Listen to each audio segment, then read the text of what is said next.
Hey, good afternoon, everyone. Hope everyone is enjoying LRVS. It's been some great panel discussions this morning, some great presentations.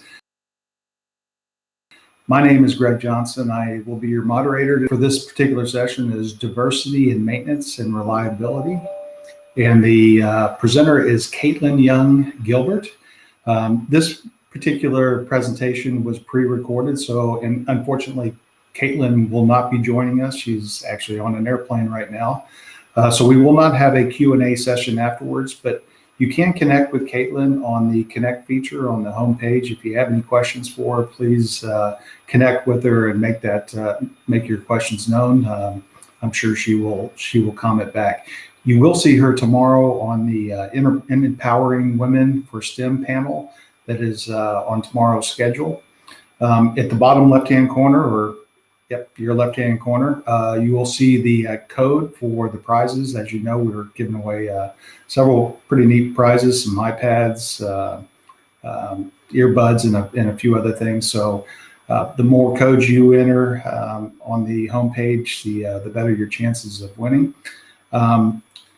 Again, there will not be any questions afterwards, so I apologize for that, but we will start the presentation right now.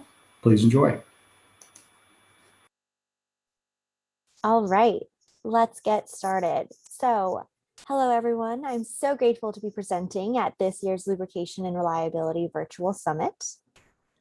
I'll be talking today about diversity in online communities. A little bit about me. My name is Caitlyn Young-Gilbert. I'm the head of community over at UpKeep Technologies, the maintenance community, and I'm a host of the Women in Maintenance podcast. I'm really excited to be chatting with you all today. A little bit about the maintenance community, an online community created by UpKeep. The maintenance community's mission is to better the lives of people in maintenance. We do this through an open exchange of information that supports today's generation of maintenance professionals and uplifts the next. Currently, in just under a year, actually, we've been able to welcome over 5,500 members to our community, and 130 of those are industry experts with dozens of years of experience offering free courses, free webinars, lots of different free resources to help better all of us in the maintenance industry as a whole. To that end, we've been able to, in this past year, offer over 140 webinars. So we host those live so that people can really benefit from question and answer time with those experts. And then we release them totally for free afterward. And so again, our library has grown to over 140 webinars to date. So how has the maintenance community, and you may hear me call it TMC moving forward, so just wanted to put a note there. How has online communities like the maintenance community increased diverse representation in our fields? And that's really the question we're going to dive into today. To do so, just a little bit of an overview of our journey. We're going to introduce this idea of what diversity is and what are online communities, types of diversity that online communities can affect, and in conclude, what does this all mean for us moving forward? Let's get started. So hopefully we all know that showcasing and furthering diversity, the range of human differences is what we mean by diversity, is really essential in all of our industries. All of us bring our own set of experiences, knowledge, perspectives to our everyday work. And by sharing these different perspectives, sharing the different knowledge, we can only benefit. So being in silos and unable to share, how we've done things in the past, how our perspective could benefit other people, it's super important for us to be connected and sharing and celebrating this diversity. Here are some components of TMC's, or the maintenance community's online community. So when we talk about what is an online community, we're talking about a few different initiatives. First, we utilize the power of Slack and offer live discussions. So we have multiple channels and people are able to join different chat rooms and ask experts or ask fellow members in the maintenance community different questions, share resources, share job opportunities, study for exams together, really an open place to have access live to different people in our industry across the world. As I mentioned, we offer a ton of online free resources. Everything we offer is free. And so what we try and do is just put it all in one easy to use place so that you're able to grow in your journey whatever that looks like for you.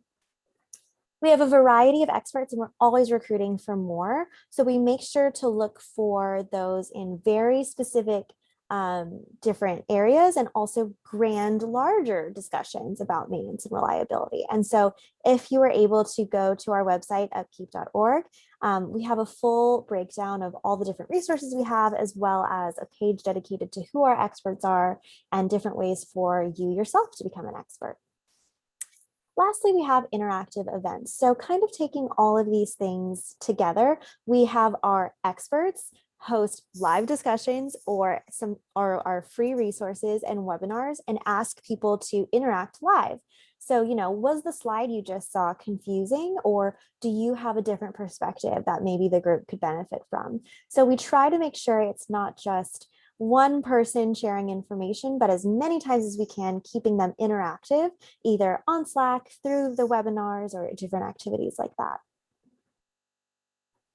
Let's talk a little bit about, so that's a lot about what is an online community, how have we created the maintenance community to work online. Let's take a moment to just discuss different types of diversity before we dig into how can online communities affect diversity in our field. So types of diversity. Online communities are really able to break down barriers in the following kinds of diversities. So geographic location, financial status, age, tenure, and gender. They're all differences, if you will, in different people's experiences and different people's way of life, that online communities are able to break down any barriers that those could bring to an individual's experience. And what do I mean by that? So community is really breaking down barriers for geographic location, race, and ethnicity. If you think about the fact that it is online, right? So in that way, it's live 24/7. What I love about the maintenance community's Slack discussions is that someone can ask a question at 9 a.m. In, let's say, the UK, in England. And throughout the day, even if they're not watching the conversation through replies and threads as other people log in and take a look is evolving as people are joining in different time zones. So really having an online community is very different than how it used to work for our industry, where people would get on a phone call, right? That would work in very specific time zones, and you'd have to make sure to coordinate that. Or you'd need to go to an event and travel there and make sure you're there in person. Now, you don't miss conversations that are happening outside of your time zone. You're able to log in no matter where you're located, no matter what time, if it's after work for you, before work, and join in a conversation and benefit from the learning just as much as others. That also, expressly affects who is able to access that in terms of race and ethnicity. As I mentioned before, if your only way of accessing information before online communities was to meet with someone in person, to join an event in person, usually you have barriers in terms of how far you can travel, different things like that. And so when you're able to join for free online, super easily at whatever time is convenient for you, that welcomes individuals from all countries, all races, all ethnicities. And just to really prove this, I would love to, in the chat function here, be able to hear, who is joining us for this webinar right now and where are you based? And I think it's really fun to do that, because if we even look at who is able to listen to this recording live or in the future, we'll see all the different pinpoints of people from all around the country. And again, what is so fascinating about that is that there might be one way of thinking or doing in one area, let's say in the US. And similarly, a different country or a different group has tackled that problem and able to solve it in a different way. And so before, when those groups maybe were not communicating, there was really no connection between them, online communities allow that barrier to be completely demolished, and so that there's one universal place everyone can meet and to discuss. All right, let's talk a little bit about age and tenure. So legacy structures, let's take LinkedIn, for example, is really set up for one person to reach many people. right? So we have lots of amazing industry experts who have utilized LinkedIn to be able to share articles or thoughts. And sometimes we're able to get a discussion going in the comments, and that's amazing. But really, online communities take that to the next level. So it's not just one person's ability to grab a huge audience and through their connections be able to start a conversation. But now everyone is equal in a Slack community, for instance, where anyone can start a conversation. And they don't need to be an expert to reach the same amount of people an expert, say, on LinkedIn would. So what I mean by that is when you start a conversation in an online community, there's no pressure to first share knowledge and then ask people to debate that. You can just be vulnerable and ask a question. Just say, I'm not an expert. I would love to know this fact or this KPI. And you'll have access to the same amount of people to give you advice back. So if you look at our diagram here, legacy structures, conferences where people are speaking to a crowd, LinkedIn where someone has to amass a large following, post something and then start a conversation. That's really one to many versus an online community allows many people to discuss with many people different subjects. And I think that's really amazing about how we break down that barrier. Again, in legacy structures, you usually need to have been in the industry for a long time, built build a strong network, and that takes time. And so we're seeing a lot of people not able to break through in LinkedIn and events and online communities. You can be a student. You can be someone with 5 years of experience. And again, reaching that same network, sharing your perspective, and really breaking down the age and tenure barrier. Next up, another kind of barrier we're breaking down so that more people are represented in the maintenance community is financial status and language. And, I talked a little bit about this when we were talking about geographies, but if we go back to thinking about how a lot of knowledge historically in our industries has been shared through conferences, hearing about new products, hearing about new theories. It was really about being able to either have your company, if you're lucky, or yourself pay for travel to go to a conference, pay for the conference, pay to stay there and to gain that knowledge. And hopefully you're able to bring it back to your team, but in that way, you're responsible for all of it. Online communities, the beauty of being free and available is that anyone of any financial status is able to benefit from that, right? They're gaining the same exact knowledge as everyone else. And I think that's a really incredible barrier that we're breaking down. And so the diversity that introduces and just lowering the bar to join is incredible.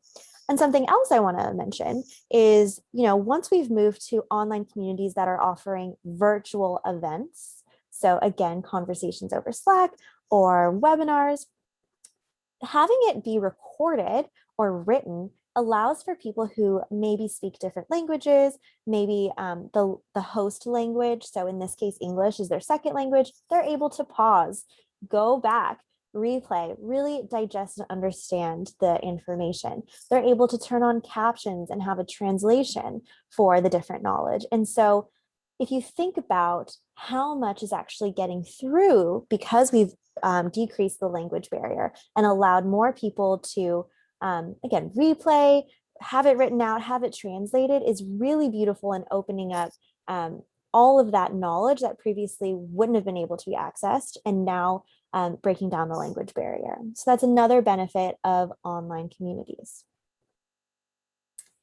Next up, we have gender. And I wanted to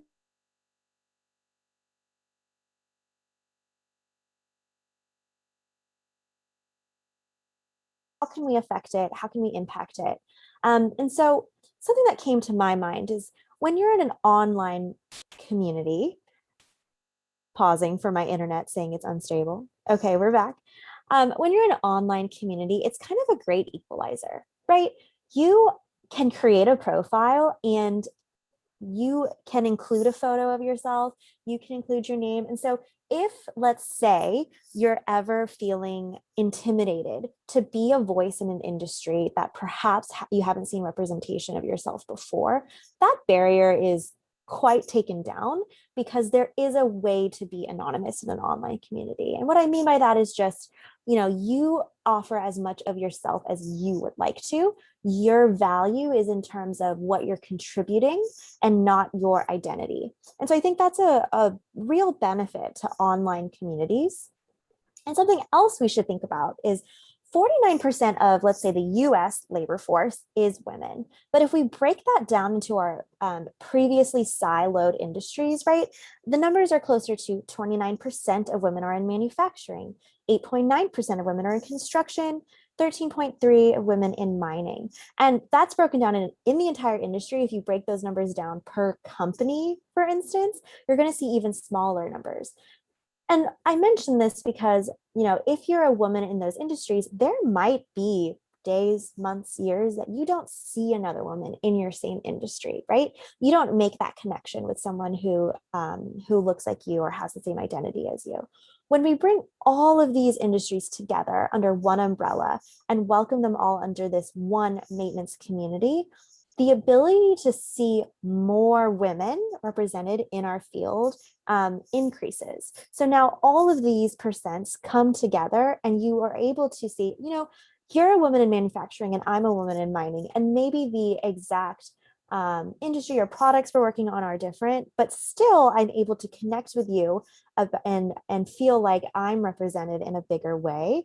And I think a huge part of increasing diversity in the future is trying to show examples to younger generations of who can succeed in these roles, who's done it before. And so bringing all of our women together from different industries in one place and really being mentors for future leaders is incredible. Okay. In conclusion, I want to mention, with the COVID-19 pandemic, the world went online. I know that's the whole reason UpKeep's maintenance community was created. COVID-19 hit, conferences were being canceled, and people were asking, how do I connect with others? I need support now more than ever. I need to lean in and learn from others. How do I do that? And so we, as a response, just started a Slack group. We have an UpKeep Slack group, and we said, okay, this works for us. Let's try it for the maintenance community. And it skyrocketed. If you remember, we have over 5,500 members now. And so that's a direct tie to the needs during COVID-19. And while some ways of life are going to return to pre-pandemic patterns, online communities, I believe strongly, are here to stay. As we learned today, online platforms are a great equalizer. They remove barriers and welcome diversity. More people than ever are able to benefit, and it really gives everyone an opportunity to give back to the industry we know and love. I know we all want to see maintenance, reliability, all of our industries succeed and grow. And so by joining these online communities and sharing our perspectives and our diverse views, we are having a direct impact on that. With that, I wanted to say thank you. I hope you join us over at upkeep.org and really share your perspective. And if you're interested, please, anywhere you find podcasts, we'd love for you to listen to our new podcast, Women in Maintenance. My name is Caitlyn Young-Gilbert. I hope you have a great rest of your conference. Bye.